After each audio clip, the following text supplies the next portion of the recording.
नमस्कार, आप देख रहे हैं न्यूज 18 जम्मू कश्मीर, लद्दाख, हिमाचल और हरियाणा।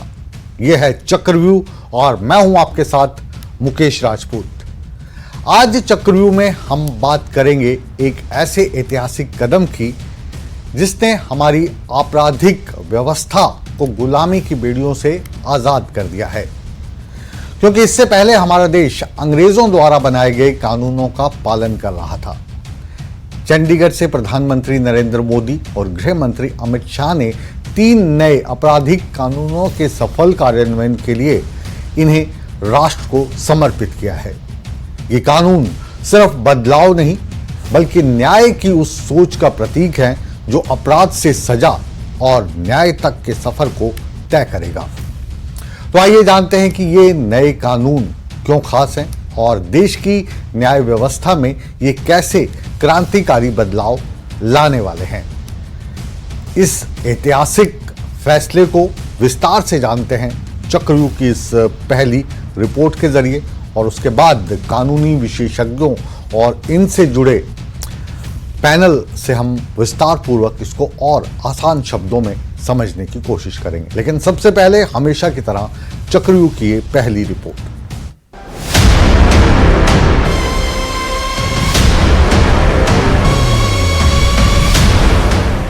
प्रधानमंत्री नरेंद्र मोदी और गृह मंत्री अमित शाह ने आज चंडीगढ़ में पंजाब इंजीनियरिंग कॉलेज में हाल ही में लागू किए गए 3 नए क्रिमिनल लॉ, भारतीय दंड संहिता, भारतीय नागरिक सुरक्षा संहिता और भारतीय साक्ष्य अधिनियम के सफल कार्यान्वयन को राष्ट्र को समर्पित किया।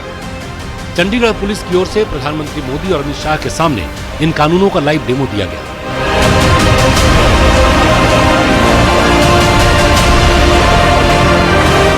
हत्या की घटना से लेकर कोर्ट तक का पूरा केस दिखाया गया। पुलिस की नई टेक्नोलॉजी, फॉरेंसिक साइंस और एआई के उपयोग से अपराधों की जांच में पारदर्शिता और तेजी लाने की कवायद है। गृह मंत्री अमित शाह ने नए आपराधिक कानूनों के बारे में कहा कि ये कानून भारतीयों की सुरक्षा के लिए है और नए कानूनों को कई देशों के कानून को देख बनाया गया है, जिससे बड़ा बदलाव होगा। अब पूर्णतया भारतीय आज से बन गई है और भारत के लोगों के बनाए हुए कानून से आप सबको न्याय मिलने वाला है। इसमें दंड की कोई जगह नहीं है, न्याय मिलना है। इससे किसी भी एफआईआर को मैं आपको विश्वास के साथ कहता हूं 3 साल में एक पूरे देश भर के हर यूनिट में इसका इंप्लीमेंटेशन हो जाएगा। अब चंडीगढ़ में हो चुका है। आप कोई भी एफआईआर रजिस्टर कराइए, 3 साल के अंदर आपको न्याय मिलेगा। तारीख पे तारीख से आप मुक्ति पा जाएंगे। पीएम मोदी ने भारतीय न्याय संहिता को भारत की न्याय यात्रा में मील का पत्थर बताया। कार्यक्रम में प्रधानमंत्री मोदी ने 3 कानूनों के बारे में कहा कि ये कानून भारत की न्यायिक प्रणाली को पारदर्शी और समसामयिक बनाएंगे। यह औपनिवेशिक मानसिकता से मुक्ति की ओर एक बड़ा कदम है। पीएम मोदी ने कहा कि जब आजादी की सुबह आई तो कैसे कैसे सपने थे। देशवासियों ने सोचा था अंग्रेज गए हैं तो अंग्रेजों के कानून से मुक्ति मिलेगी, मगर उसमें बहुत देर हुई। साथ ही पीएम मोदी ने नए आपराधिक कानून के बारे में कहा कि जल्द ही इससे देश में बड़ा बदलाव आएगा और बदलाव दिखने भी लगा है।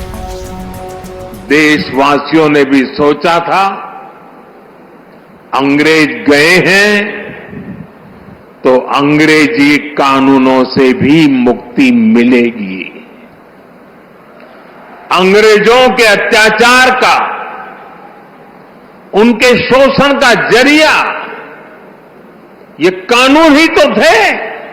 पहले एफआईआर करवाना भी कितना मुश्किल होता था, लेकिन अब 0 एफआईआर को भी कानूनी रूप दे दिया गया है। अब उसे कहीं से भी केस दर्ज कराने की सहूलियत मिली है। एफआईआर की कॉपी पीड़ित को दी जाए, उसे ये अधिकार दिया गया है। अब आरोपी के ऊपर कोई केस अगर हटाना भी है तो तभी हटेगा जब पीड़ित की सहमति होगी। दिल्ली में भी एक केस में एफआईआर से लेकर फैसला आने तक सिर्फ 60 दिन का समय लगा। आरोपी को 20 साल की सजा सुनाई गई। बिहार के छपरा में भी एक मर्डर केस में एफआईआर से लेकर फैसला आने तक सिर्फ 14 दिन लगे और आरोपियों को उम्र कैद की सजा हो गई।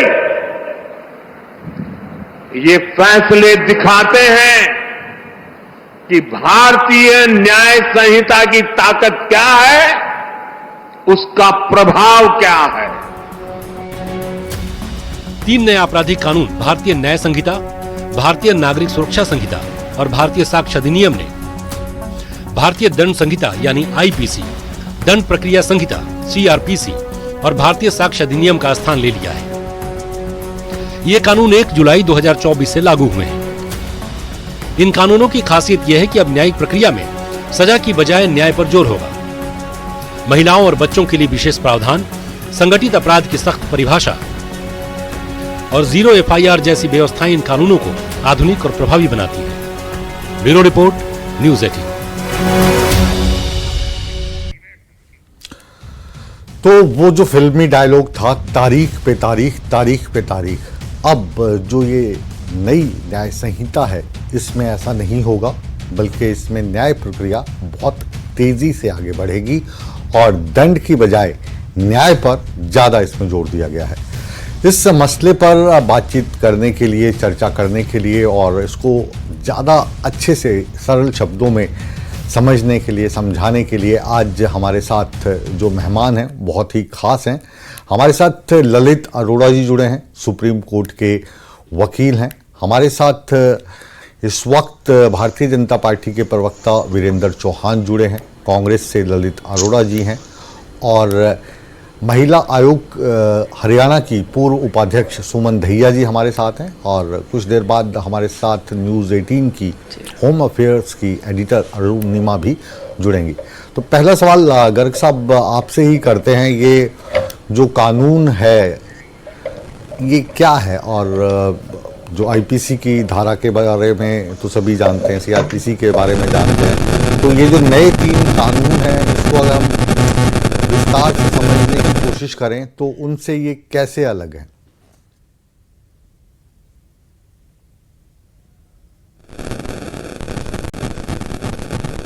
गर्ग साहब, आपको आवाज मिल पा रही है मेरी?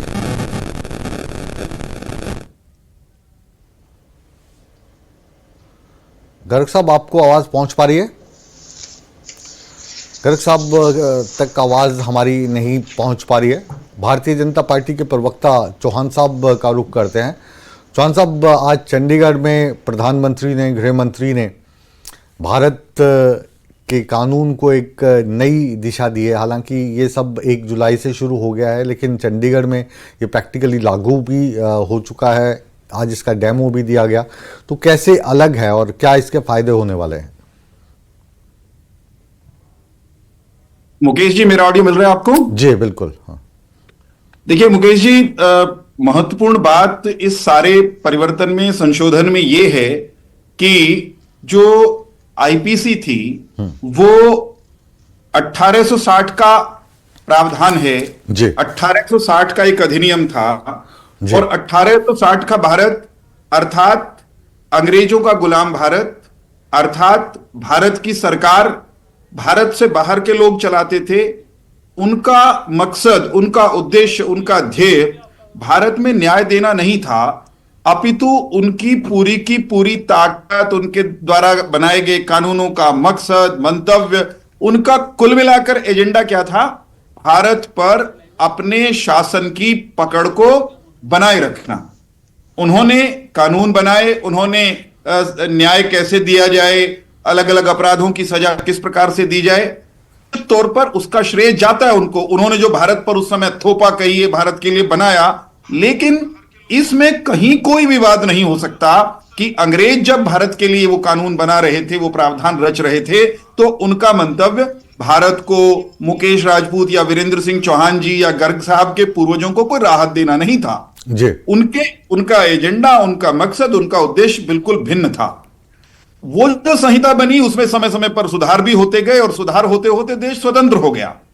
जब देश स्वतंत्र हुआ उसके बाद भी कहीं ना कहीं छोटे बड़े परिवर्तन, संशोधन व्यवस्थाओं में हुए, परंतु स्वाधीनता के तुरंत बाद जो एक बड़ा काम होना चाहिए था, जैसे हमने अंग्रेज को रवाना किया, उनके झंडे को रवाना किया, उनके उस समय के शासकों को रवाना किया, उनके संवैधानिक अधिकांश प्रावधानों को हटा करके एक नया संविधान लेकर के आए, ठीक उसी तरह भारत की न्याय देने की जो संहिता है उसके प्रावधानों में भी आमूलचूल बदलाव की आवश्यकता थी, जो होना चाहिए था। दुर्योग से वो नहीं हुआ। प्रधानमंत्री नरेंद्र मोदी जी की अगुवाई में इस काम को वर्तमान सरकार ने अपने हाथों में लिया और वो जो चिंतन, मंथन, विमर्श के बाद नई न्याय संहिता का स्वरूप बनकर के आया, उसका नाम भारतीय न्याय संहिता है। इसमें टेक्निकल तरीके से चौहान साहब जो एक्सपर्ट्स हैं उनसे भी समझने की कोशिश करते हैं। विकास गर्ग साहब, क्या आप तक मेरी आवाज पहुंच पा रही है? तो इसको जाहिर है कि ये जो अब नई कानूनी प्रक्रिया 1 जुलाई से लागू हुई थी, आज प्रधानमंत्री और गृह मंत्री ने आज चंडीगढ़ में इसका डेमो भी देखा और चंडीगढ़ पुलिस इसको 1 जुलाई से प्रैक्टिकली भी कर रही है। तो जो आईपीसी और सीआरपीसी से कैसे अलग है ये, जिसको हम शॉर्ट फॉर्म में कहें बीएनएस, भारतीय न्याय संहिता, इसको अगर सरल शब्दों में आप हमारे दर्शकों को समझा पाएं। देखिए, अगर आप देखेंगे कि किस तरह से इसमें चेंजेस लाई है गवर्नमेंट, पार्लियामेंट ने जिस हिसाब से इसमें देखा है कि 2019 में गवर्नमेंट ने इसके बारे में सोचना शुरू किया और कंसल्टेशंस की। लॉ यूनिवर्सिटीज से कंसल्टेशन हुई, रिटायर्ड जजेस से कंसल्टेशन हुई है, लॉ एक्सपर्ट से कंसल्टेशन हुई है। कंसल्टेशन होने के बाद इसके अंदर जस्टिस ओरिएंटेड अप्रोच लेके आए हैं अब, कि अगर कोई विक्टिम है, किसी के साथ कोई भी अगर वारदात हुई है जी, तो वो जस्टिस ओरिएंटेड अप्रोच चलेगी। हाँ। प्यूनिटिव पहले था कि पूरा ट्रायल ही एक तरह से उसके लिए प्यूनिटिव होता था, विक्टिम को भी ट्रायल भुगतना पड़ता था और एक्यूज तो भुगतेगा ही भुगतेगा, अगर लास्ट में आके बरी भी होता है तब भी। तो एक तो टाइम फ्रेम इन्होंने डिसाइड किया कि अगर आज की डेट में विक्टिम को कोई भी, किसी के साथ भी कोई अगर अपराध होता है तो वो जैसे ही पुलिस में लॉन्च करेगा तो टाइम फ्रेम बांध दिया पुलिस के लिए भी, कोर्ट्स के लिए भी। एक डिसीजन मेकिंग प्रोसेस जो है वो बहुत जल्दी होगा। तो जब 1 जुलाई 2024 को ये लागू हुआ है तीनों लॉज जी, तो इसका असर अभी देखते देखते आप देखेंगे कि इसका असर बहुत अच्छा दिखेगा हमें आगे जाकर। और अगर इसको ब्रिटिश ओरिएंटेड, जिस हिसाब से अभी बीजेपी के प्रवक्ता ने बताया कि पहले की जो कानून बने थे तब उस टाइम देश के अंदर ब्रिटिशर्स थे, उन्होंने अपने दिमाग के हिसाब से अपने राज्य को चलाने के लिए एक कानून बना रखा था। जैसे मैं एक सिंपल एग्जांपल दूंगा मुकेश जी कि पहले सेडिशन होता था जिसको राजद्रोह कहते थे जी, अब राजद्रोह से चेंज करके उसको देशद्रोह कर दिया है जी। तो ब्रिटिशर्स ये मानते थे कि उनका राज है, सिर्फ उनका राज चलेगा सब जगह, इसलिए उन्होंने सेडिशन नाम की चीज बनाई अपने राज्य को बचाने के लिए। आज देशद्रोह बनाया गया कि भाई सोवरेनिटी को बचाने के लिए, इंटीग्रिटी ऑफ द कंट्री को बचाने के लिए हम देशद्रोह के सेक्शन को लेके आ रहे हैं। तो शिफ्ट सिर्फ मेंटालिटी का किया है, ब्रिटिश मेंटालिटी से हम इंडियन मेंटालिटी पे आ गए। इंडियन कानून बना, इंडियन पार्लियामेंट ने बनाया और इंडियन सिटीजन्स के लिए बनाया जी। जी, अरुणिमा के पास चल रहे हैं आप से जी। अरुणिमा से संपर्क हमारा बना है, आप मेरी आवाज सुन पा रही हैं? जी बिल्कुल मुकेश जी। तो ये इसको मैं थोड़ा सा विस्तार से पढ़ने की कोशिश कर रहे थे, आपसे भी हम डिस्कस कर रहे थे। तो कुछ जो शब्द निकलकर सामने आए हैं, जैसे न्याय सेतु, न्याय श्रुति, मेड लिपर, NAFI। तो ये ट्रायल, न्याय सेतु की बात करें तो ट्रायल कोर्ट में जो वीडियो कॉन्फ्रेंसिंग का प्रोविज़न है और मौका वारदात पे वीडियोग्राफी है, उसका जो प्रोसेस है उसको हम समझ ना पाएंगे। और क्या अब जो पुलिस वाले हैं, पहले कागज़ पेन लेके जाया करते थे, अब वो टैब लेके जाया करेंगे या मोबाइल में रिकॉर्ड करेंगे, और उसकी अहमियत क्या होगी? और क्या बताया ये जा रहा है कि अब छेड़छाड़ नहीं होगी सबूतों से, लेकिन वीडियो भी तो फिर डिलीट हो सकते हैं। उम्मीद तो यही है कि छेड़छाड़ नहीं होगी। पहले क्या होता था, जब किसी क्राइम सीन पे आप पहुंचते थे तो जो प्रोफेशनलिज्म आप एक प्रोफेशनल पुलिस फोर्स से एक्सपेक्ट करते हैं कि येलो कलर की टेप लगा दी जाएगी, किसी को भी उस क्राइम सीन के अंदर घुसने नहीं दिया जाएगा। हमारे दर्शकों को भी याद होगा, आपको भी याद होगा, एक बड़ा फेमस केस हुआ था यही नोएडा में, आरुषि तलवार मर्डर केस। और उस केस के दौरान आपने देखा होगा, मीडिया के कर्मी हो चाहे नेबरहुड के लोग हों, हर कोई घुस घुस के, एक कूलर मिला था छत पर जब हेमराज की बॉडी मिली, तो मीडिया के कर्मी उस कूलर को उठाकर दिखा रहे थे, उसके पानी में लाल रंग था तो पानी को हाथ से उठाकर खंगाल कर दिखा रहे थे। ये सब क्रूशियल एविडेंस है जिसको पूरे फ्लैट को ही अखाड़ा बना दिया था, वहीं पे घुस घुस के, अगर हम टीवी की लैंग्वेज में बोले तो वॉक थ्रूज हो रहे थे। और मैं तो सिर्फ आरुषि तलवार केस का एक एग्जांपल दे रही हूँ, ऐसा दर्जनों केसेस में आपको मिलेगा। और ये तो फिर भी दिल्ली एनसीआर का मामला था, नोएडा था, जहां रिलेटिवली ज्यादा प्रोफेशनलिज्म एक्सपेक्ट किया जाता है। बट हमारे गांव देहात में जब कोई खून होता है, कोई मर्डर का केस होता है, तो इस लेवल की प्रोफेशनलिज्म भी आप एक्सपेक्ट नहीं कर सकते पुलिस वालों से कि वो लोगों को रोके ताकि क्राइम सीन से प्रॉपर्ली एविडेंस कलेक्ट हो। अगर प्रॉपर्ली एविडेंस कलेक्ट नहीं होगा तो चाहे आपके पास मतलब 50 रीजंस हो ये विश्वास करने के लिए कि जिसको आपने अरेस्ट किया है वही खूनी है, वही मर्डरर है, कोर्ट किस बिना पर उसको सजा देगा, वो एविडेंस जरूरी है। तो अब जो ये नए क्रिमिनल लॉज आए हैं, ये इसलिए जरूरी है कि जब कोई पुलिस वाला, जब आईओ वहां पहुंचता है, पहली चीज वो करता है, उसके ऊपर ये अब कानूनन जिम्मेदारी है कि उस पूरे सीन को वीडियोग्राफ करे। दूसरी जिम्मेदारी है कि वो इमीडिएटली जो नियरेस्ट फोरेंसिक साइंटिस्ट अवेलेबल है, और फोरेंसिक यूनिवर्सिटीज को और बढ़ावा मिल रहा है इस कानून के बाद, नियरेस्ट फोरेंसिक साइंटिस्ट जो है उसको बुलाए ताकि वहां से फोरेंसिक एविडेंस कलेक्ट किया जा सके। चाहे वो मर्डर का केस हो, चाहे वो रेप का केस हो, या कोई और केस हो जिसमें साइंटिफिक एविडेंस का महत्व है। अगर साइंटिफिक एविडेंस गैदरिंग शुरू से हो गया है और क्राइम सीन को वीडियोग्राफ कर लिया गया है, तो अभी जो हालात है उसके मुकाबले हम उम्मीद कर सकते हैं कि जस्टिस मिलना थोड़ा आसान होगा। जहां तक बात है कि इसका ग्राउंड पे इंप्लीमेंटेशन कितना मुश्किल है, बहुत मुश्किल है।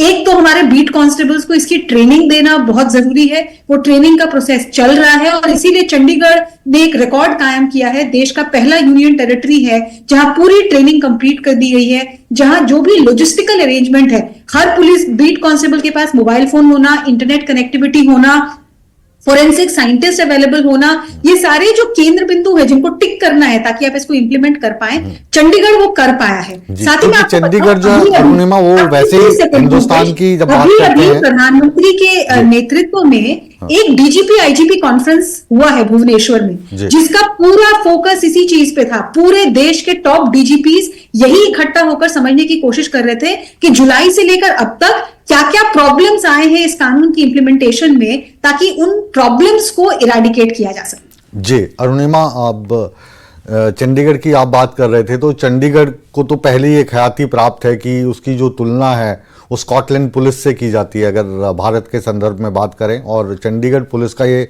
दावा रहता है कि वो 8 मिनट पे पूरे शहर को सील कर सकते हैं, ये कानून आने से पहले भी।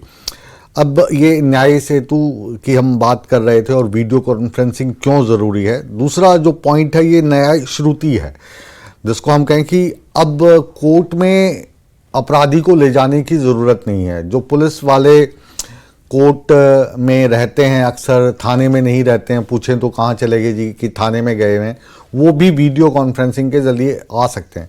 वैसी जो पीड़ित हैं या पीड़िता है, इनकी भी वीडियो कॉन्फ्रेंसिंग के ज़रिए पेशी हो सकती है। सुमन दहिया के पास हम चल रहे हैं, ये हरियाणा महिला आयोग की उपाध्यक्ष रही हैं और काफ़ी क्रांतिकारी नेत्री भी हैं। तो ये जो वीडियो कॉन्फ्रेंसिंग वाला कंसेप्ट है मैडम, इसको आप महिलाओं के परिप्रेक्ष्य में देखें तो इससे कोई लाभ मिलेगा?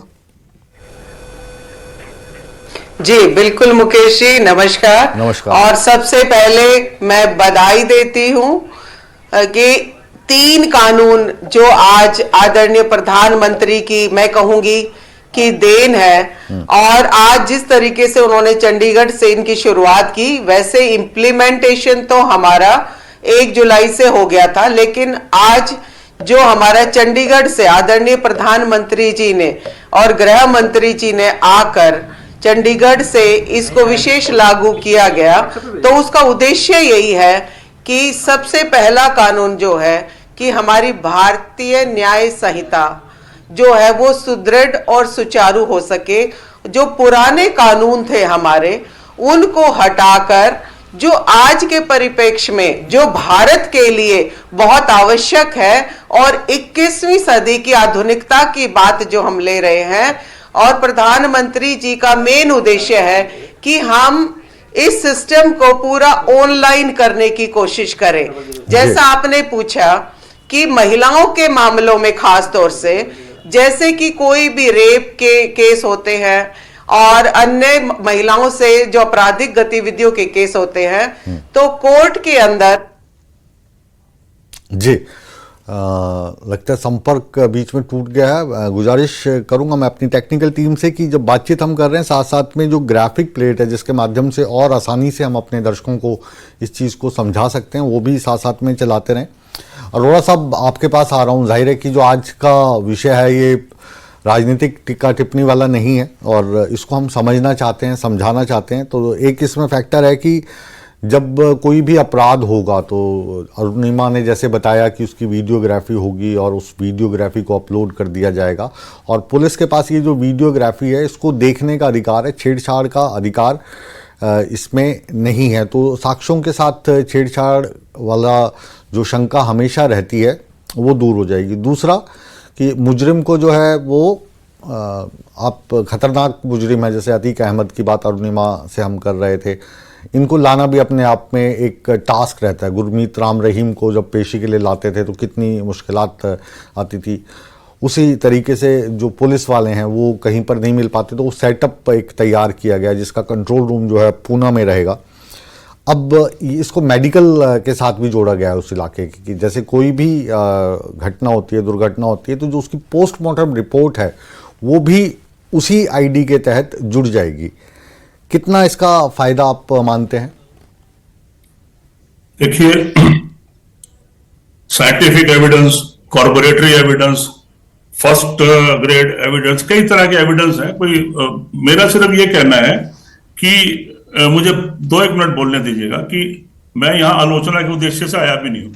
दूसरी चीज, मैं सुप्रीम कोर्ट का वकील नहीं हूँ, मैं ट्रेड यूनियनिस्ट हूँ पिछले 40-42 सालों से, और मैं सर्विस मैटर में जरूर काफी अच्छा काम करता हूँ इधर इस इलाके में। जो बैंकर्स हैं खासकर मेरे से जुड़े हुए हैं। एनीवे, तो सुप्रीम कोर्ट का मैं वकील नहीं।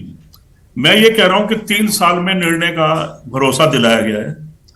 इस पे ना कई बार शंका होती है, हमारा सिस्टम इतना है, हम कहते तो है justice delayed is justice denied, तो उस हिसाब से अगर 3 साल का समय है तो फिर भी है। लेकिन ये सभी केसों में 3 साल हो, कुछ ऐसे केस हैं जैसे अभी एग्जांपल दिए जा रहे थे कि 14 महीने में हो गया, पीएम साहब ने कहा 14 दिन में हो गया, या एक मतलब कम टाइम में हो गया, तो इस चीज की प्रशंसा की जानी चाहिए, इसमें कोई बात नहीं।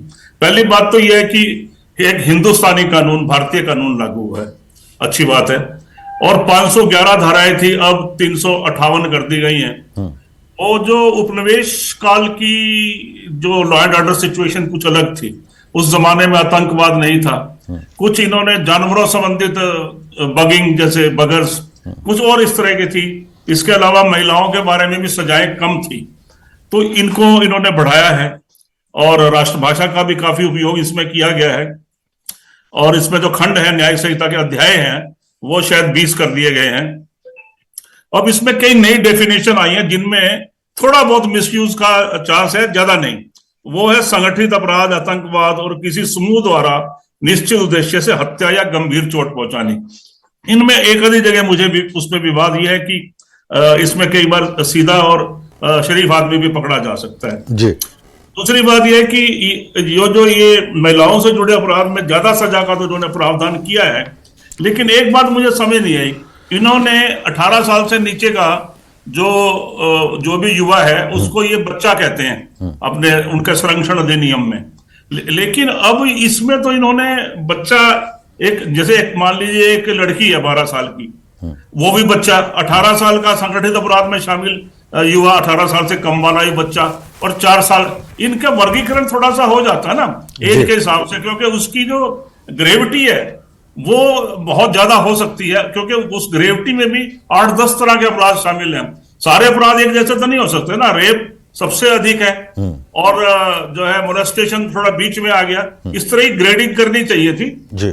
इसके साथ ये जो इलेक्ट्रॉनिक सूचना से इन्होंने कहा है ना कि FIR दर्ज हो सकती है, ये मेरे को थोड़ा सा इसलिए लग रहा है कि क्या हमारी जो पुलिस कांस्टेबलरी है वो इस तरह की जिनको आदतें पड़ चुकी हैं कि पहला काम के भाई with due regard to I am also son of a cop कि पहले एफआईआर दर्ज करने में आनाकानी होती है, तो इलेक्ट्रॉनिक में तो ये कर नहीं पाएंगे, तो डेफिनेटली पुलिस का काम बढ़ेगा। यानी अभी तो आप 100 में से 4, 5, 8, 10 या 50 दर्ज कर लो या 99 भी कर लेते हो, लेकिन ईमेल तो साक्ष्य उन्होंने एक बार डाल दी तो 0 एफआईआर कर दी या ये वाली ऑनलाइन एफआईआर कर दी, तो अब मान लीजिए पुलिस 1 महीना बुलाती ही नहीं। अभी एक प्रावधान है 90 दिन के अंदर में चार्जशीट फाइल होगी, 90 दिन तक किसी को भी जेल में डाल सकते हो। मैं आपको फैक्ट ऑफ बता रहा हूँ लाइफ, ये ऐसी स्थितियां हैं जो मैंने देखी है अपने आसपास। तो मेरा ये कहना है कि भारतीय न्याय संहिता में 33 धाराओं में सजा बढ़ाई गई है। अरोड़ा साहब, ये जो सारे संशय हैं, जाहिर है कि ये आपके जहन में भी है, मेरे जहन में भी, और मुझे यकीन है पूरा चौहान साहब पता नहीं मानेंगे या नहीं मानेंगे, इनके जहन में भी बहुत सारे सवाल होंगे, क्योंकि अभी नया सिस्टम शुरू हुआ है। अरुणिमा के पास हम जा रहे हैं। पहले मैं आपसे जानकारी चाहूंगा कि ये जो नाफी है, NAFI, national automated finger identification, इसके क्या मायने हैं और ये इस BNS के साथ, भारतीय न्याय संहिता के साथ कैसे जुड़ा है, इनके न्याय सेतु, न्याय श्रुति और जो हम बातचीत कर रहे थे? मैं आपको जवाब देती हूँ मुकेश, उसके पहले अरोड़ा जी को बताना चाहूंगी, ये जो क्रिटिसिज्म है कि 90 दिन तक आप किसी को भी जेल में डाल सकते हैं, पहले IPC और CRPC में ऐसा नहीं था। ये सवाल हमने बार बार पूछा CBI के सीनियर आला अधिकारियों से, NIA के आला अधिकारियों से, पुलिस के आला अधिकारियों से कि इसका ग्राउंड पर क्या ट्रांसलेशन होगा। तो जो हम लोगों को समझाया गया है एक्सपर्ट्स के द्वारा वो ये है कि ऐसा नहीं है कि 90 दिन तक आप किसी को भी बिना चार्जशीट फाइल के अब कानूनन रख सकते हैं कस्टडी में। ये 90 दिनों के अंदर अंदर CBI को, NIA को या स्टेट पुलिस को प्रोविजन देता है कि उनको 14 दिन की जो कस्टडी मिलती थी, पहले होता यह था कि 14 दिन की कस्टडी आप एक बार में ले लिए तो ले लिया, अगर आपने नहीं लिया तो वापस आपको कस्टडी नहीं मिलती थी।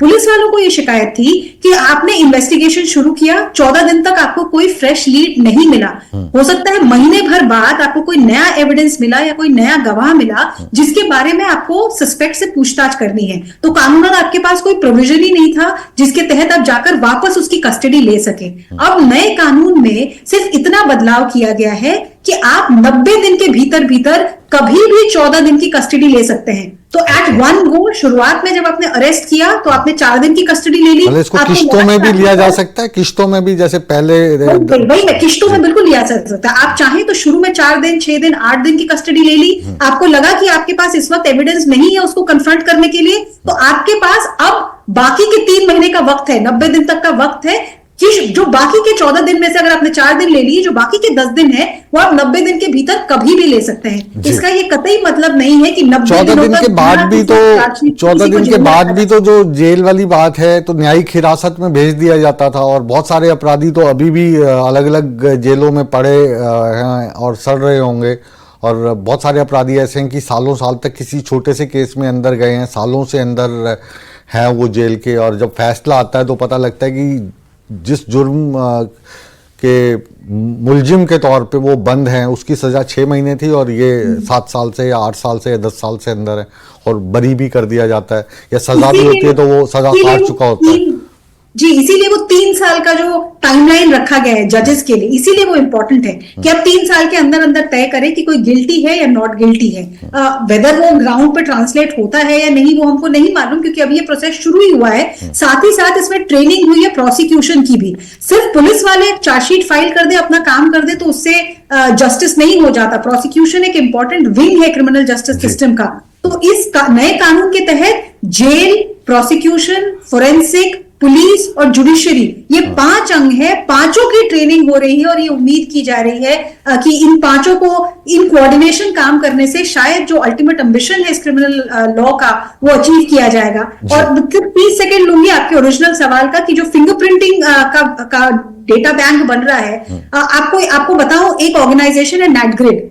नेटग्रिड का काम यह है कि दुनिया, मतलब देश भर से जितने पुलिस स्टेशन हैं उनको एक दूसरे के साथ जोड़ा जाए। तो अगर मैं थाना इंचार्ज हूं, मेरे यहाँ कोई क्रिमिनल अरेस्ट हुआ है, उसका फिंगरप्रिंटिंग, उसका बायोमेट्रिक, उसके बारे में जितनी जानकारी है वो अब एक ऑटोमेटेड सर्वर पे जाएगा। अगर दूसरा थानेदार केरला में बैठा हो या कश्मीर में बैठा हो, उसको उससे जुड़ी कोई जानकारी चाहिए। उसके जो यहाँ कोई फिंगरप्रिंट हम आधार कार्ड वगैरह पे यूज करते हैं, क्या इसको भी कोलैबोरेट किया जा सकता है?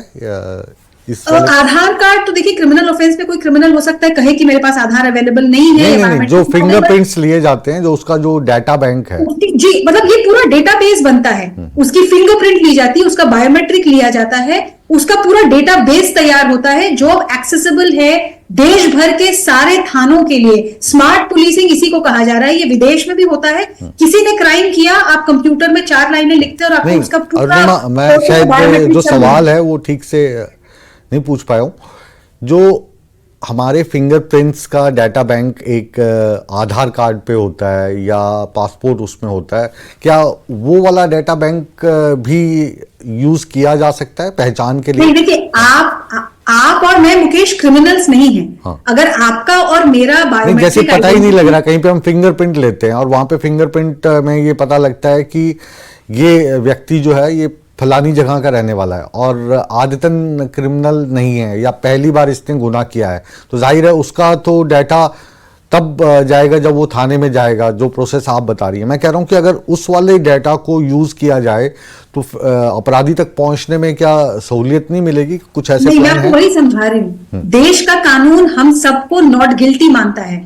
We are not guilty, we are innocent till we are proven guilty. तो अगर हमारा डेटा किसी तरीके से क्रिमिनल ट्रैकिंग सिस्टम के साथ जोड़ दिया गया तो प्रिवेसी कंसर्न्स होंगे, हमारे राइट्स, जो फंडामेंटल राइट्स हमको कॉन्स्टिट्यूशन के तहत दिए गए हैं, उसमें कंसर्न्स होंगे। तो इसलिए इसमें फूक फूक कर कदम रखना पड़ेगा भी कानून व्यवस्था से जुड़े लोगों को। सुप्रीम कोर्ट भी राइट टू प्रिवेसी के बारे में बहुत क्लियर है। मेरा और आपका right to privacy supreme court ने प्रोटेक्ट किया हुआ है। लेकिन अगर मैं और आप या हम में से कोई और किसी थाने में किसी क्राइम के तहत अरेस्ट होता है और हमारा चालान बनता है, तो फिर वो चालान और उससे जुड़ा हुआ सारा डेटा देश भर के सारे थाना इंचार्ज को अवेलेबल किया जा सकता है। जी, विकास गर्ग साहब आपके पास आ रहा हूं। अब इसमें जो धाराएं हैं वो कुछ बदली गई हैं, आपको इसकी जानकारी है? और इसके जो बदलने के पीछे की मंशा क्या है? नंबर जैसे चेंज हो गए हैं, धाराओं के अलग अलग नंबर हो गए हैं, पहले से अलग हैं। देखिए, पहले क्या होता था कि जब भी अमेंडमेंट होती थी ना तो उसमें लिख देते थे रिपील्ड, सेक्शन वही रहता था पर उसके आगे रिपील्ड लिखा होता था। जी, अमेंडमेंट होती थी, सेक्शन में अमेंडमेंट होती थी। इस बार क्या है कि जो रिपील्ड सेक्शन है वो डिलीट कर दिए हैं। सिर्फ उसकी वजह से सेक्शन नंबर चेंज हुआ है, पर उसके लिए गवर्नमेंट ने बिल्कुल कंपैरिजन चार्ट्स दिए हैं। किसी भी बुक्स में आप ऑनलाइन सर्च करेंगे कहीं पे भी कि भारतीय न्याय संहिता, नागरिक सुरक्षा संहिता, ये इनके कंपैरिजन, एविडेंस एक्ट का साक्ष्य संहिता से, सबका आपस में कंपैरिजन चार्ट्स दिए हुए हैं जिसमें कोई कंफ्यूजन नहीं है। नेशनल क्राइम रिकॉर्ड ब्यूरो ने एप्स पे दिया हुआ है कि हर नागरिक उसको एक्सेस कर सकता है कि उसको अगर देखना है कि भाई 302 पहले था तो अब क्या सेक्शन है। वो क्यों, मतलब 302 का जो सेक्शन है वो चेंज हुआ, क्या नंबर आ गया उसका? सेक्शन चेंज नहीं हुआ, सेक्शन नंबर चेंज हुआ। हाँ, नंबर जो चेंज हुआ, नंबर चेंज हुआ। अरुणिमा, इसमें आप ऐड ऑन कर सकती हैं। 302 मर्डर था, अब 100 से लेके 103 वेरियस सेक्शंस हैं मर्डर के लिए। उसमें मॉब लिंचिंग के भी सेक्शंस ऐड हो गए हैं। पहले मॉब लिंचिंग को एक अलग क्राइम की तरह नहीं देखा जा रहा था, अब लिंचिंग को ऐड कर दिया गया है। सेडिशन का कानून हट गया है, लेकिन सेडिशन से मिलता जुलता कानून लेकर आए हैं इसमें। रेप के जो सेक्शंस थे 376 गैंग रेप के सेक्शंस, उनको भी हटाकर प्रायोरिटाइज किया गया। और गृह मंत्री अमित शाह बहुत क्लियर थे इस बारे में कि जो मेरे साथ या आपके साथ कोई क्राइम होता है, बॉडीली क्राइम होता है, किसी महिला के साथ क्राइम होता है, उसका दर्जा बहुत ऊपर होना चाहिए rather than a crime committed against the British Raj. British Raj के खिलाफ जो क्राइम कमिट होता था, sedition, waging war against the country, वो प्रायोरिटी में 129 और उसके आसपास की धाराएं थी, जबकि रेप और मर्डर 302, 376 पे थी। तो प्रायोरिटाइजेशन भी किया गया है। बहुत सारे स्पेशल लॉज थे, जैसे अगर आपको आतंकवाद से डील करना था तो यूएपीए था, पोटा था, टाडा था, ये स्पेशल लॉज थे। बट हमारे क्रिमिनल लॉज में आतंकवाद की डेफिनेशन नहीं थी, ऑर्गेनाइज क्राइम की डेफिनेशन नहीं थी, मकोका के लिए अलग कानून लाया गया था।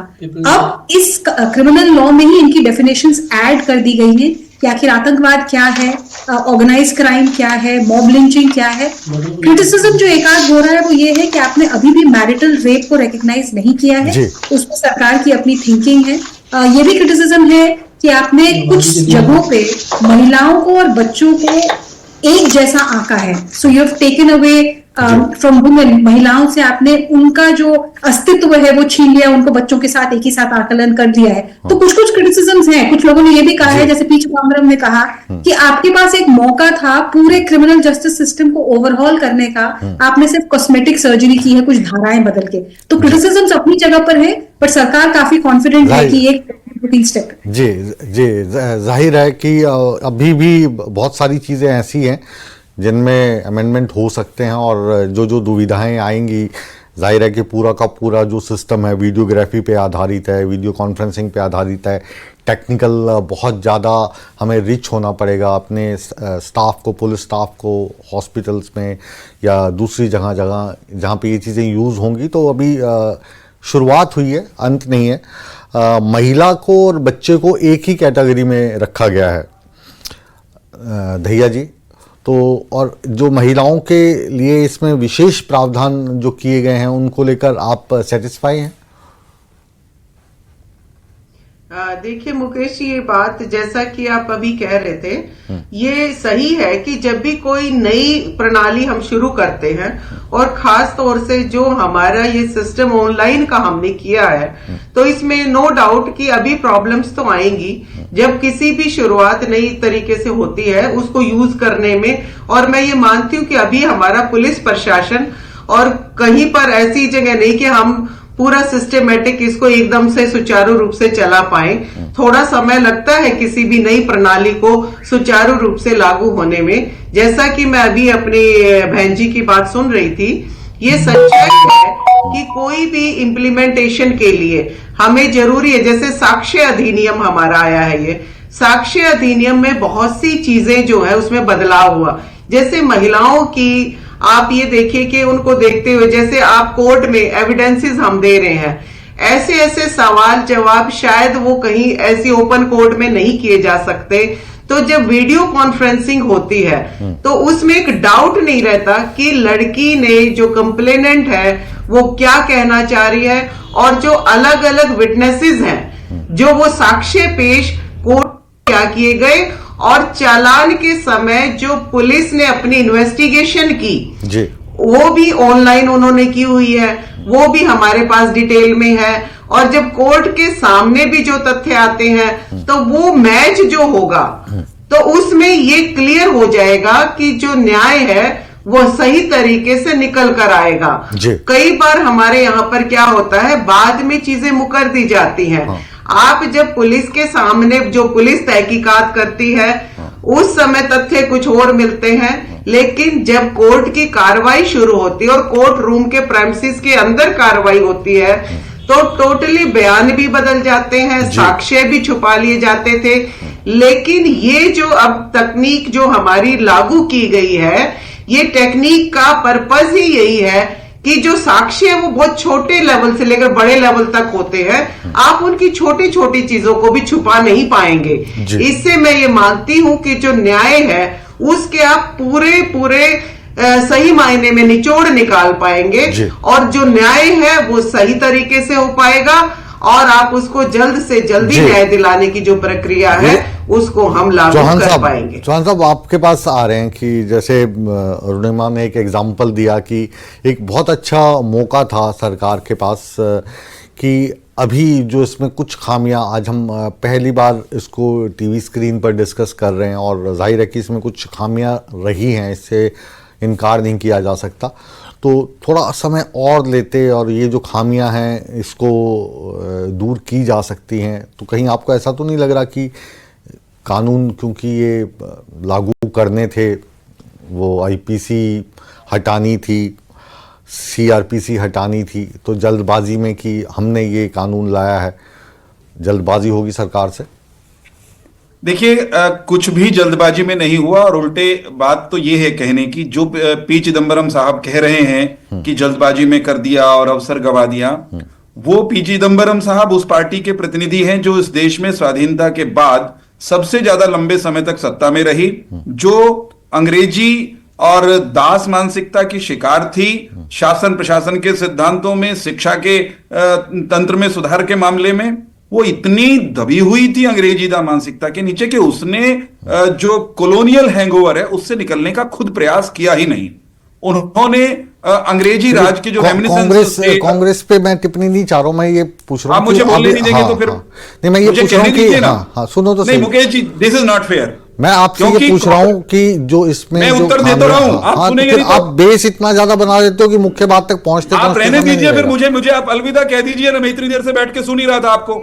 पी चिदंबरम की टिप्पणी आप इतने ज्यादा एग्रेसिव क्यों हो जाते हैं भाई साहब? जब आप क्यों डिस्टर्ब हो गए? जो डिस्टर्ब क्या हो रहा है, मैं आपसे ये पूछ रहा हूं कि जो मैं आपको उत्तर दे रहा हूं। हाँ तो उत्तर दीजिए ना, पॉइंट पे आइए आप। उसमें फिर भूमिका लंबी हो जाती है, जवाब छोटा हो जाता है। मैं 25 मिनट से सुन रहा हूं, तो 25 मिनट से सुन रहे हैं तो अच्छी बात है ना, सभी सुन रहे हैं। हाँ सभी सुन रहे हैं 25 मिनट से। आप उत्तर सुनिए। हाँ बोलिए। उत्तर दे रहा हूं, आप उत्तर सुनिए। मैं ये कह रहा हूं कि जो पार्टी लंबे समय तक सत्ता में रही, उस पार्टी का एक नेता ये कहता है कि जल्दबाजी हो गई और इसको तो अवसर गंवा दिया। ये कहना चाहिए इसके बजाय कि एक अपराध, एक पाप, एक ढिलाई जो कांग्रेस पार्टी ने लंबे समय तक बरती थी, जो सुधार कांग्रेस पार्टी को करना चाहिए था, पी चिदंबरम को करना चाहिए था, सरदार मनमोहन सिंह जी को करना चाहिए था, उसको व्यापक स्तर पर अध्ययन करके न्याय संहिता का भारतीयकरण करने का काम इस सरकार ने किया है। कौन सा ऐसा संशोधन, परिवर्तन या नई व्यवस्था होती है मुकेश भाई जिसमें खामियां नहीं रह जाती? खामियां रह जाती हैं तो संशोधन की हमेशा गुंजाइश रहती है। खामियां न रहे, एकदम सुपर परफेक्ट सिस्टम लेकर आएंगे तब परिवर्तन करेंगे, ऐसा सोचकर आप चलेंगे तो कभी संशोधन परिवर्तन नहीं होंगे। मैं ये बताना चाहता हूं कि नई जो न्याय संहिता है, इसमें जहां उदारता की आवश्यकता थी वहां उदारता लाई गई है। कोई फर्स्ट टाइम ऑफेंडर है और उसकी 7 साल से कम की उसकी सजा बनती है, 1/3 सजा वो काट चुका है, तो अब जेलर की जिम्मेदारी है कि उसकी जमानत के लिए वो अप्लाई करे। यहां उदारता दिखाई गई है। जेलों में पड़े सड़ने के लिए किसी को विवश नहीं किया जा सकता। इसी तरह सजा के समानुपातिक दंड हो। महिलाओं को लेकर के जो अपराध हैं उनमें सख्ती की भी व्यवस्था की गई है, आसानी से जमानत न मिले। जिन अपराधों में, जिन संगीन अपराधों में आसानी से छूट करके कुछ लोग जमानत पर चले जाते थे, अब नई व्यवस्था की गई है कि सहजता से वो छूट ना पाए। टेक्नोलॉजिकल एडवांसमेंट को व्यवस्था का हिस्सा बनाना था, न्याय संहिता का, न्याय प्रक्रिया का हिस्सा बनाना था। वो एक बहुत बड़ा काम था जो 1980 में भी किया जा सकता था, 90 में भी होना चाहिए था, जो 2000 में भी हो सकता था। लोगों ने नहीं किया। वर्तमान सरकार ने प्रधानमंत्री नरेंद्र मोदी की अगुवाई में वो काम करके दिखाया है। अब रह गई जो सवाल ललित जी ने भी उठाया और बहुत सारे लोग उठा सकते हैं, क्रिटिसिज्म्स भी होंगे। तो अब आ रहे हो आप पॉइंट पे। मैं चाह रहा था यहां से शुरू करते, लेकिन बस सुनो, मैं आप ही को टाइम दूंगा, आप ही को पूरा टाइम दूंगा, मेरी बात सुन लो बस आप। मैं कह रहा हूं यहां से शुरू करना था। अब पता हमारी आदत क्या हो गई है, मेरी भी हो सकता है ऐसी होगी हो, आपके जैसी चौहान साहब, कि अब क्या है कि हम ना अपना क्रिटिसिज्म पर ना जाओ, आप पॉइंट पर आ जाओ। हाँ तो पॉइंट पे अब आए हो ना आप, उत्तर दूंगा। अब आ रहे हो ना पॉइंट पे, मैं यही आपको बोल रहा था। अब क्या है कि मुकेश राजपूत हो या वीरेंद्र चौहान हो, हमें मतलब क्रिटिसिज्म नहीं चाहिए। हम जो कर रहे हैं ठीक कर रहे हैं। मैंने कब कहा? अभी तो मैंने क्रिटिसिज्म पे बात करनी शुरू की थी, आप शुरू अब करते ना। ये पहले वाला हिस्सा रिक्वायर्ड नहीं था भाई, ये कह रहा हूं जी। नहीं, मैं आई डिसएग्री। ये रिक्वायर्ड था, उत्तर देना बहुत जरूरी है किसी भी पी चिदंबरम को। मैं ये कह रहा हूं क्रिटिसिज्म्स आर ऑलवेज वेलकम। अब जब कोई नया तंत्र लागू हुआ, उसमें दिक्कतें आई। फॉर एग्जाम्पल ललित जी कह रहे हैं कि हमारा जो पुलिस फोर्स है, हमारी कांस्टेबुलरी है, उसको नई टर्मिनोलॉजी, नई टेक्नोलॉजी से वो वाकिफ नहीं है साहब। अब वाकिफ नहीं है इसलिए डर के हम नई टेक्नोलॉजी लागू नहीं करेंगे, ऐसा नहीं चलेगा। हमने सबके प्रशिक्षण की व्यवस्था की है। प्रशिक्षण जुडिशरी का भी हो रहा है, हुआ है। और जो हमारा पुलिस तंत्र है, यानी न्याय तंत्र का हर हिस्सा, उसको ट्रेनिंग की जरूरत थी, है, और वो हम कर रहे हैं। फिर जब ये लागू हो रही है, कोई मान लीजिए कोई इश्यूज आएंगे, सुप्रीम कोर्ट में प्रैक्टिस करते हैं विकास गर्ग साहब, लागू होने के बाद इनको ध्यान में आया यार ये 4 चीजें तो गड़बड़ हो रही हैं। वही तो कह रहे थे, हम कोर्स ही नहीं कर पाए थे। हमने ये नहीं कहा वापस कि भारतीय न्याय संहिता संशोधनीय नहीं है। भारतीय न्याय संहिता कुरान शरीफ नहीं है कि इसमें संशोधन नहीं हो सकता। बिल्कुल, गलती कहीं हो गई, चूक हो गई तो हम सुधार लेंगे साहब। यही वाली लाइन तो हम चाह रहे थे, पर आप ये वाली लाइन लास्ट में लेके आते हो। चलो एक बार गर्ग साहब के पास से चलते हैं, क्योंकि आज हमारे बीच में विशेषज्ञ कहें तो हम गर्ग साहब ही हैं, और अरुणिमा को अभी दूसरे चैनल्स पे भी आज, क्योंकि सबसे हॉट विषय यही है, वहाँ पे जाना था। गर्ग साहब, ये जो पूरा का पूरा मसला है, जाहिर है कि इतना बड़ा सेटअप, इसको चेंज करना, और इस चेंज में बहुत सारी जो हैं वो कमियां रही हैं, रह गई होंगी नहीं मैं बोल रहा, हैं, तो उनको जाहिर है कि जादू की छड़ी से तो हटाया नहीं जा सकता। लेकिन मुख्यतः अभी ऐसी कौन सी चीज़ें आपके जहन में आई हैं, क्योंकि अभी हम कहें कि आपने भी इसको पूरा नहीं देखा होगा, पढ़ा नहीं होगा, तो मुख्य मोटी चीज़ जो आपको लगता है कि इस पे विचार विमर्श होना चाहिए? मैं मुकेश जी 2-3 चीजें इसमें बोलना चाहूंगा एज ए लॉयर, कि हम अगर इसको देखें कि पहले था Indian penal code, code of criminal procedure और इंडियन एविडेंस एक्ट। हाँ। अब उसको हमने चेंज कर दिया भारतीय न्याय संहिता, भारतीय नागरिक सुरक्षा संहिता और भारतीय साक्ष्य अधिनियम जी। पहले तो हमने इनके तीनों के नाम चेंज कर दिए, इसको हिंदी में कर दिया, ठीक है हिंदुस्तान है, हम इंडिया में रहते हैं, हमारे को नाम की कोई दिक्कत नहीं है, पर अब सेक्शंस पे आते हैं हम। पूरी कानून प्रणाली के लिए अगर कोई भी चाहे एक्यूज है चाहे विक्टिम है, वो किसके पास जाएगा? वो लॉयर्स के पास जाएगा, वो जजेस के पास जाएगा कि मुझे न्याय दे दो। हाँ। पहले अपने वकील के पास जाता है कि मुझे न्याय दो, उसके बाद वकील साहब कोर्ट के अंदर जाते हैं और न्याय मांगते हैं जी। अब जब न्याय मांगने की बात आती है तो आपने मेरे से एक सिंपल बात पूछी कि मर्डर किस सेक्शन में डिफाइंड है, मुझे भी सेक्शन देखना पड़ रहा है। हाँ। तो अगर मैं एक सजेशन देना चाहूंगा चौहान साहब को कि जो अपनी पार्टी को रखें, जो हमारा भी सजेशन होगा कि सेक्शंस पहले से, चाहे ब्रिटिश माइंडसेट था, हम भी एग्री कर रहे हैं कि ब्रिटिश माइंडसेट के हिसाब से लॉ बने हुए थे, हमने लॉज में चेंज किए, बहुत अच्छे चेंजेस हैं, जिसको कि अभी आगे आने वाले टाइम में लोगों को पता लगेगा कि चेंजेस अच्छे हुए हैं जी। और लॉ इवॉल्व होता है, रोज कोर्ट जाएगा, रोज मंथन होगा, कुछ ना कुछ नए नए जजमेंट्स आएंगे। हमारी कंट्री के अंदर कॉन्स्टिट्यूशनल इंटरप्रिटेशन इतनी बड़ी है, जुडिशियल इंटरप्रिटेशन इतनी बड़ी चीज है कि रोज इवॉल्व होगा। तो सेक्शंस को रिपील करने का जो सिस्टम था, सेक्शन नंबर वही रहता था, सेक्शन रिपील होते थे, अमेंडमेंट सेक्शन में आती थी। तो आज भी सेक्शन में अमेंडमेंट आई। जैसे मैं एक सिंपल एग्जांपल देता हूं कि प्रोसीजर फॉर इन्वेस्टिगेशन डाला गया।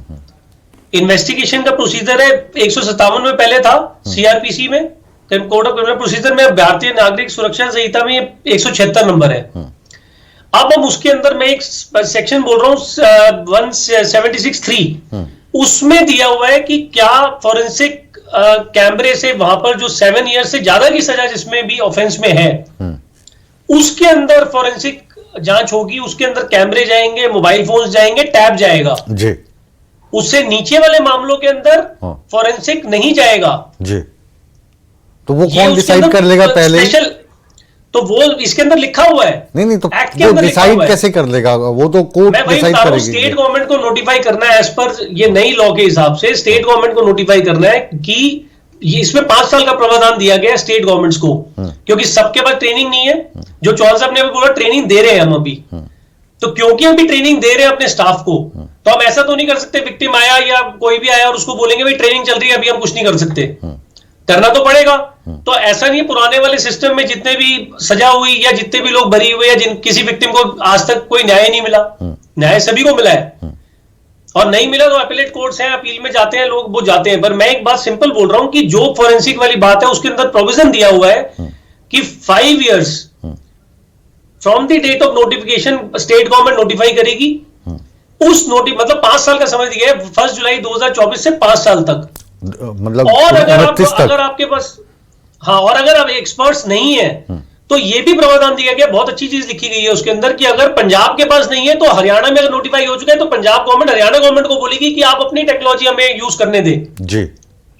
ये उसके अंदर लिखा हुआ है।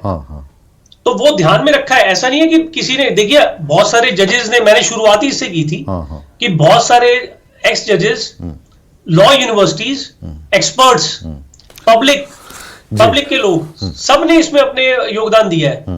पर बेसिक प्रॉब्लम जो आ रही है वो यही आ रही है कि हमें जो एज ए लॉयर प्रॉब्लम आती है सेक्शंस आपने सारे के सारे चेंज कर दिए। हमें सेक्शंस चेंज नहीं करने चाहिए। मेरा नाम विकास गर्ग है तो विकास गर्ग ही रहना चाहिए। बोलने में आपको जितने भी सेक्शंस, हमारे जुडिशरी को भी दिक्कत आएगी इस चीज की, और आ रही है, प्रैक्टिकली दिक्कत आ रही है। अगर आज हम कॉन्स्टिट्यूशन ऑफ इंडिया में चेंज करेंगे और उसके सारे आर्टिकल चेंज कर देंगे तो शायद ऑनरेबल सुप्रीम कोर्ट में सबको दिक्कत आएगी।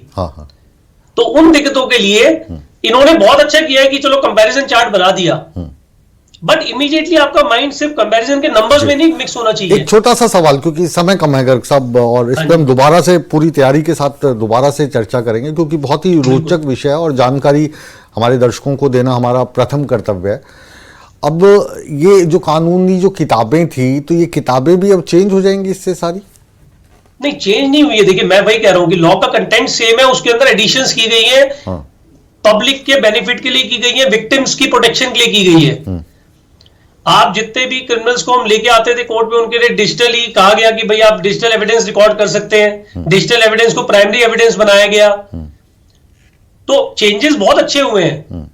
मेरा कहने का मतलब है जितने भी चेंजेस, कोई भी नया लॉ आता है, जब भी आप कोई नया एक्ट भी बनाते हैं, तो उसको अल्टीमेटली जब आप उसको डालेंगे कानून के उसमें, कोर्ट के अंदर जब आप डालेंगे और उसमें जब मंथन होगा तब पता लगेगा कानून कैसा बना है। विक्टिम बताएंगे कि हमारे साथ सच्ची में हमें रोक रहा हूं आपको, क्योंकि नहीं तो फिर अरोड़ा साहब शिकायत करेंगे कि मुझे टाइम नहीं दिया गया, और टाइम क्या करें, अब हम तो चाहते बहुत लंबा हो, लेकिन थोड़ा थोड़ा ही मिलता है। अरोड़ा साहब, आपके पास मैं आ रहा हूँ। अब जो ये नया कानून आया है, जाहिर सी बात है कि इसमें अभी बहुत सारी चीज़ें ऐसी होंगी जिनमें बदलाव की ज़रूरत होगी, जैसे अरुणिमा भी कह रही थी, विकास गर्ग भी कह रहे हैं, ये विशेषज्ञ हैं इस चीज़ के, मैं और आप शायद नहीं है।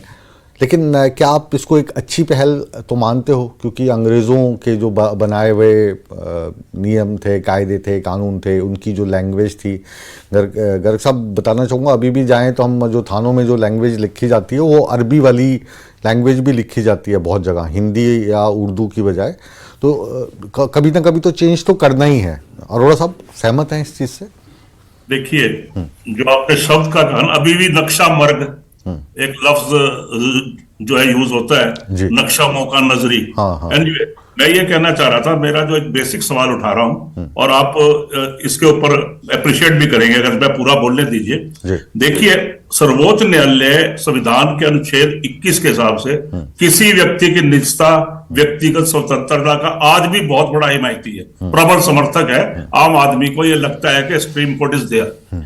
मैं ये कहना चाह रहा हूं कि न्याय शास्त्र ये कहता है कि जमानत एक नियम है और जेल एक अपवाद है। ठीक है, यानी जमानत नियम से मिलनी चाहिए और जो है जेल में डालना एक अपवाद है। लेकिन अभी पिछले साल, इस साल मैंने कुछ केसेस देखे हैं, और जो मैं कह रहा हूं आप समझ भी लेंगे कि लोगों को बिना जमानत दिए जेल में रखा गया, फिर पर्चा जिसको दाखिल करना वर्ड कहते हैं, अभी भी नहीं हुआ और कोर्टों ने उनको जमानत दी, किसी को 6 महीने, किसी को 8 महीने, किसी को साल जेल में रखने के बाद। मेरा गर्ग साहब से सवाल है कि मेरे को ये जो सेक्शन 187(2) प्रावधान है, जो खंड 187(3) के अंदर में, इसमें ये विवादास्पद है मेरी नजर में। मैं एक सुझाव दे रहा हूं, किसी को अच्छा लगे या बुरा लगे, या अपनी अपनी उस पर आधारित है, कि इसमें लिखा है कि जब प्रक्रिया जांच 24 घंटे में पूरी नहीं की जा सकती है तो मजिस्ट्रेट आरोपी व्यक्ति को 15 दिन की अवधि से अधिक हिरासत में रखने का अधिकार दे सकता है। इसमें फिर कुछ सब डिवीजन भी किए गए हैं। तो मैंने जब इसको स्टडी किया एज ए लेमैन, मैं लॉ एक्सपर्ट नहीं हूं, बट मैं सर्विस मैटर डील करता हूं, मैंने बताया, तो लोगों को जो एजेंसीज हैं जो केस प्रेजेंट करने वाली हैं, उन्होंने इस तरीके से उलझाया मामले को कि कोई 90 दिन, कोई 95 दिन, कोई 100 दिन, हालांकि इसमें प्रोविजन थे 60 दिन के, 90 दिन के, और स्पेरिंगली यूज करने थे। लेकिन इसका जो मैं समझता हूं कि दुरुपयोग हुआ है और लोगों को लंबी अरसे तक रखा गया है, इस चीज से बचना चाहिए और इसमें कोई प्रावधान चेंज करना चाहिए, ताकि लोग जो है 2 दिन 4 दिन रिमांड, मतलब रिमांड प्रक्रिया को ही कुछ इस तरह कन्वर्ट कर दिया गया है कि आप कुछ भी कर ले, कोर्ट कुछ कर ही नहीं सकती, क्योंकि जो जांच अधिकारी है वही नहीं पेश कर रहा। जी, गर्ग साहब के विषय में बता देता हूँ, ये भी एडवाइजर हैं और जो कानूनी विशेषज्ञ हमारे देश में जो कानून बनता है उसमें ये जो कोर टीम है उसमें ये भी लेते हैं। अब कहाँ कहाँ पे हिस्सा लेते हैं वो मैं टीवी पे बताऊंगा तो एक लिस्ट बन जाएगी उसकी। क्लोजिंग कमेंट मैं लेना चाहता हूं, अब चौहान साहब से लूं या सुमन दहिया से लूं? मैडम आप आज थोड़ा बड़प्पन दिखाओ। मैं बोलना चाहूंगी। हाँ। मैं ये मुकेश जी बोलना चाहूंगी कि देखो जो चेंजेस हैं हाँ। ये तकलीफ सही नजर यूं आती है कि बहुत सालों से हमें सब चीजें रटी रटाई थी।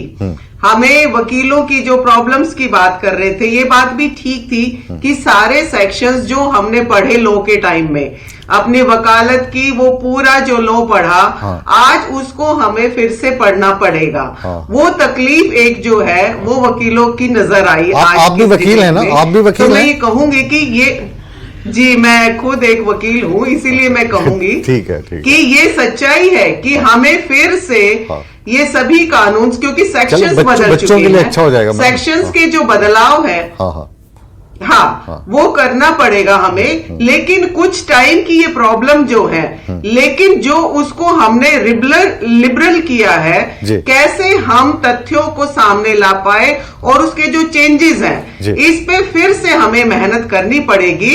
लेकिन अगर समाज में जब एक बहुत बड़े ढांचे को, कानूनी ढांचे को, पुराने ढांचे को आप लेकर चल रहे थे, आज उसमें बदलाव ला रहे हैं, तो ये समय की परिभाषा है कि हमें उसमें बदलना ही पड़ेगा। और इसमें मैं मानती हूँ कि इसमें सभी का, एडमिनिस्ट्रेशन हो, चाहे वकील हो, चाहे हमारे मैडम अब आपको रोक रहा हूँ, आपकी भावनाओं को मैंने समझाया, आपको दोबारा पढ़ना पड़ेगा, आपका दुख मैं समझ पा रहा हूँ। चौहान साहब आखिरी कमेंट 30 सेकंड के करीब आपके पास। जी मुकेश जी, भारतीय न्याय संहिता भारत में भारतीयों को न्याय देने के लिए भारतीय संदर्भों में और आधुनिक परिस्थितियों के अनुरूप नई टेक्नोलॉजी, नए जमाने के साइबर क्राइम और जो न्याय का सिद्धांत है उसमें भी बहुत सारे बदलाव आए हैं अंग्रेजी राज से आज तक। उन सबको समाहित करते हुए एक नई व्यवस्था का नाम है। थोड़े दिन के लिए गर्ग साहब को और उनके मित्रों को जरूर थोड़ी सी परेशानी आएगी। चंद दिनों में, चंद महीनों के भीतर ये खटाखट उसी तरह 302 और में जैसे कौन सा अपराध है और 324 में कौन सा है, ये भारतीय न्याय संहिता के कुछ जो मतलब ये प्रावधान है वो भी इनको याद हो जाएंगे। ये तो वकील है ना, ये तो वकील हैं, हमने तो फिल्मों से ही याद कर लिए धारा 302 फांसी की सजा, लेकिन अब वो चेंज हो गया है ना। हाँ जी, कुछ भी अच्छा चौहान साहब आपने तो LLB नहीं की है ना? और सभी को नहीं, मैंने LLB नहीं की, लेकिन मैं जानता हूं इसीलिए आप इनका दर्द नहीं समझ पा रहे हैं। मैं दर्द समझता हूँ साहब, मैं आपका और इनका दोनों का दर्द समझता हूँ, दोनों का साथी कह रहा हूँ। बहुत शुक्रिया। और इस विषय पे हम दोबारा से बैठेंगे। और आज क्योंकि समय कम था, प्रधानमंत्री के भाषण के बाद हमने चूज किया कि हमारी आज की डिबेट का ये विषय रहना चाहिए था, लेकिन इसको विस्तार से समझेंगे और समझाएंगे। बहरहाल चक्रव्यूह में आप तमाम मेहमान आए, आपका हम तहे दिल से शुक्रिया अदा करते हैं। तो चक्रव्यूह को यहां पर विराम देने का समय हो गया, लेकिन खबरों को नहीं। न्यूज 18 जम्मू कश्मीर, लद्दाख, हिमाचल और हरियाणा पर खबरों का सिलसिला बदस्तूर जारी है। बने रहे हमारे साथ।